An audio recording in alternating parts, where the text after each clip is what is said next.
안녕하세요. 오늘 저희가 깊이 들여다볼 주제는 바로 2025년 글로벌 AI 환경입니다.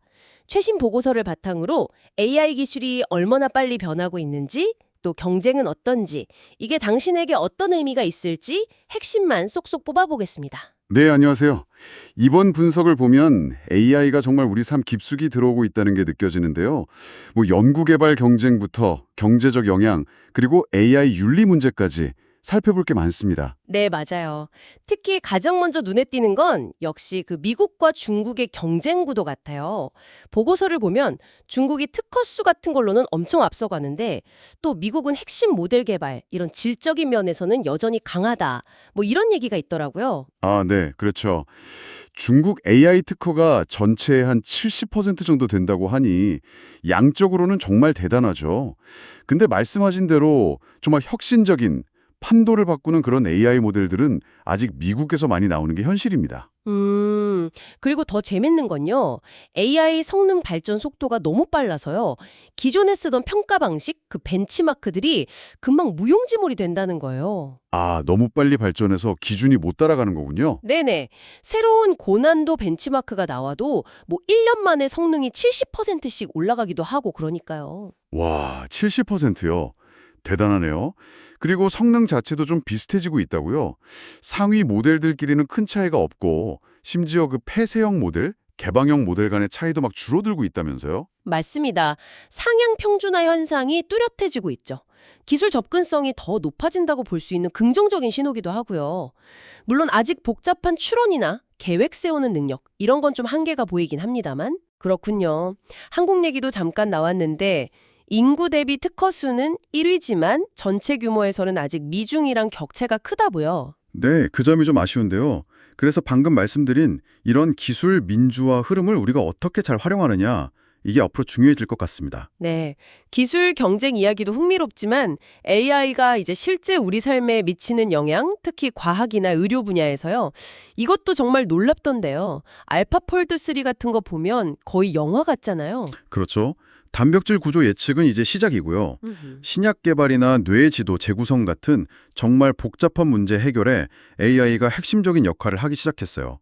생체 분자 상호작용 예측까지 가고 있으니까요. 와. 근데 이런 기술 발전에는 항상 또 다른 문제가 따라오잖아요. 데이터 부족이라던가 편향성 아니면 프라이버시 같은 윤리적인 문제들요. 당연히 그렇습니다.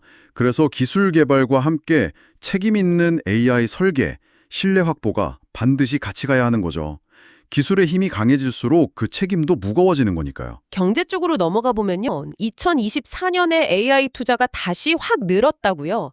특히 생성형 AI 쪽으로 돈이 몰렸다는 게 눈에 띄네요. 네, 맞아요.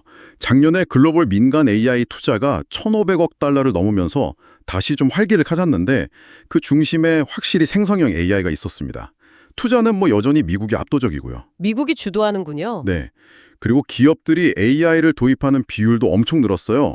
전 세계 기업의 88%가 이미 AI를 쓰고 있다고 하니까요. 이제 AI는 그냥 신기한 기술이 아니라 실제 비즈니스 현장에서 쓰이는 도구가 된 거죠. 78%면 정말 대부분이네요.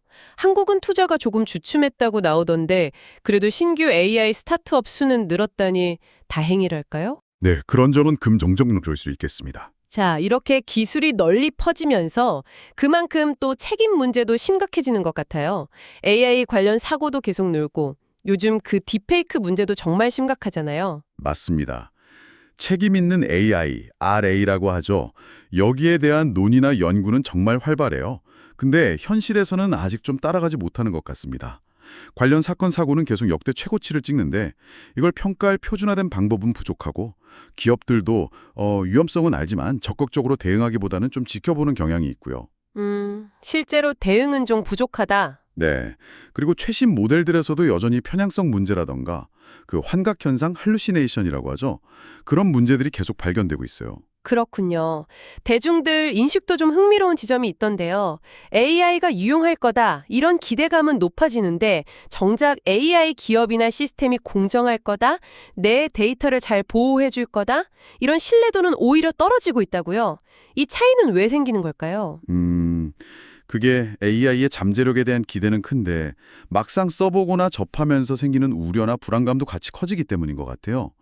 예를 들어 AI가 내 업무 방식을 바꿔놓을 거야. 이렇게 생각하는 사람은 많아졌는데 한 60% 정도? 그래서 내 일자리가 더 안전해질까? 사회 전체적으로 좋을까? 이런 질문에는 아직 확신이 없는 거죠. 아, 기대와 우려가 공존하는 거군요. 네. 이런 분위기 속에서 각국 정부들도 이제 AI 규제 법안을 점점 늘리는 추세고요. 특히 말씀하신 딥페이크 관련 규제가 눈에 띄게 증가하고 있습니다. 네, 오늘 이야기를 쭉 들어보니까 AI라는 게 정말 양면성이 뚜렷한 것 같아요. 한편으로는 과학, 의료, 경제를 혁신하는 놀라운 잠재력을 보여주면서도 다른 한편으로는 치열한 경쟁, 아직 해결 못한 기술적 한계, 또 신뢰나 윤리 문제, 인재 확보 같은 어려운 숙제들을 안고 있네요. 특히 안국의 인재 유출 문제도 좀 심각해 보이고요. 정확합니다. AI가 잘하는 것, 예를 들면 패턴 인식이나 방대한 데이터 처리 같은 거요. 이런 강점이 분명히 있지만 또 복잡한 추론이나 어떤 상식적인 판단, 이런 건 여전히 약하거든요. 그래서 결국 중요한 질문은 이거인 것 같아요.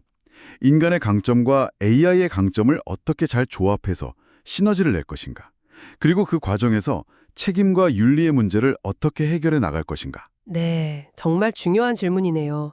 앞으로 AI와 함께 살아갈 우리 모두가 계속 고민하고 답을 찾아가야 할 문제인 것 같습니다. 네, 그렇습니다. 오늘 AI 최신 동향과 여러 시사점에 대해 깊이 있는 이야기 나눠봤습니다. 오늘은 여기서 마무리하고요. 다음에 더 흥미로운 주제로 다시 찾아뵙겠습니다. 감사합니다. 네, 감사합니다.